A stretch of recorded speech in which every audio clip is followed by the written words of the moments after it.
Обучение в РУДН, плюсы и минусы. Но говорить я буду только за филологический факультет, за направление рекламы и связи с общественностью. Плюс у вас будет много свободного времени, но минус его будет из-за проблем с расписанием. Плюс большие перерывы между парами, минус большие перерывы между парами, и вам по 6-5 часов в университете просто нечем заняться.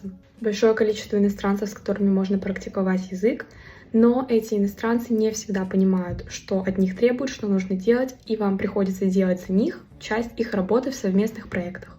Есть много кафешек, магазинчиков в самом университете, но это жесткий оверпрайс. Можно получить автомат почти по всем предметам, но для этого нужно посещать пары, сдавать все задания, крутиться-вертеться и успевать больше других. Летние каникулы начинаются в июне, но для этого нужно закрыть все автоматом.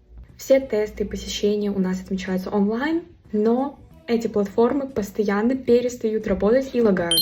На этом все. Больше про учебу в РУДН у меня в профиле.